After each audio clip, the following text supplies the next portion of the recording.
नमस्कार, Arun teaching classes में आपका स्वागत है। मैं अरुण कुमार आपके सामने एक न्यू अपडेट के साथ आया हूँ। यानी कि बड़े बच्चों की डिमांड थी कि हमें गॉस थ्योरम क्लास 12th में फिजिक्स के अंदर आती है, तो मैं आपको आज गॉस थ्योरम की प्रूफ भी कराऊंगा और गॉस थ्योरम होती क्या है इसके बारे में बताऊंगा। तो पहले मैं सबसे पहले मैं आपके सामने डिफाइन पढ़ता हूँ क्या लिखी हुई है। Gauss theorem states that the total flux through a close surface is 1 by epsilon naught the times the total net charge enclosed by the enclose surface. मान लेता हूं मेरे पास एक क्लोज सरफेस है, ध्यान दे रखना, और जहां पे एक मान लेता हूं मेरा चार्ज है। तो अब इस चार्ज पे, इस चार्ज की वजह से क्लोज सरफेस पे इफेक्ट पड़ेगा। तो जहां से एक पॉइंट, जहां की क्लोज सरफेस, पूरा सरफेस मान लेता हूं एस है, तो छोटा सा हिस्सा डीएस जहां भी होगा, जहां पे भी होगा, यहां पे भी होगा, हर एक छोटा हिस्सा, जहां छोटे छोटे में हिस्सा मानो डीएस। तो यहां से लेकर मान लेता हूं कि कहता है कि इस सरफेस से जो इलेक्ट्रिक फ्लक्स होगा, चार्ज से कितना पास होगा, वो इज इक्वल टू क्या होगा, 1 by epsilon not times and into charge आएगा, यानी कि क्यू अपॉन एप्सिलॉन नॉट आएगा। तो यहां से यहां तक डिस्टेंस को मान लेता हूं आर। तो यहां पे इसका इलेक्ट्रिक फ्लक्स होगा, उसको मैं नोट के साथ ई के साथ नोट कर देता हूं। यहां से भी क्या होगा, ई होगा, हर पॉइंट पे होगा। तो क्या होता है, फ्लक्स को डिनोट करते हैं बेटा फाई के साथ, इज इक्वल टू कहता है total electric flux through closed surface E d dot DS is equal to क्या आएगा, चार्ज अपॉन में क्या आएगा बेटा, एप्सिलॉन नॉट। ये इसका अब मैं इसका बेटा प्रूफ करता हूं। प्रूफ क्या है ध्यान देना। मान लो तो मेरे पास क्लोज सरफेस आ गया और अंदर जहां पे चार्ज आ गया क्यों, जहां तक दूरी क्या आ गई आर। तो आपको पता है अकॉर्डिंग आपको मैं डायरेक्ट ही करवाता हूं।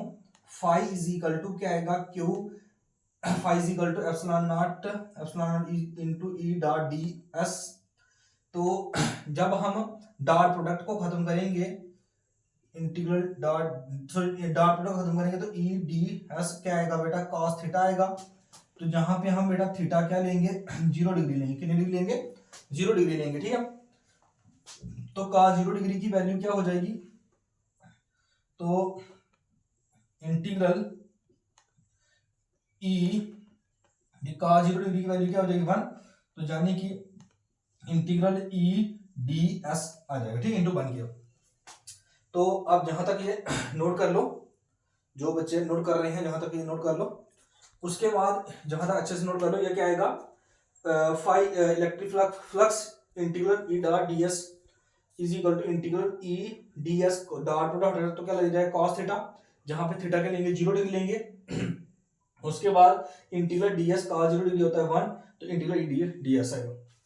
तो जहां पे अभी आगे मैं मिटाता हूं, तो आप जहां तक कर लो।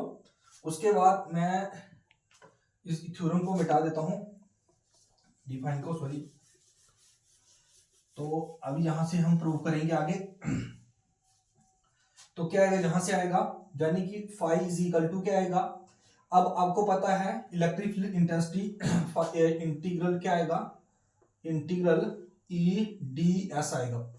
तो आपने पढ़ा था हमें इलेक्ट्रिक फ्लक्स में 1.4 के निकालो, चाहे 2.4 के निकालना, तो 2 चार Q1 Q2 आता है। एक चार्ज के लिए आएगा क्या आएगा, Q अपॉन में क्या आएगा 4 pi epsilon not into r का स्क्वायर आएगा।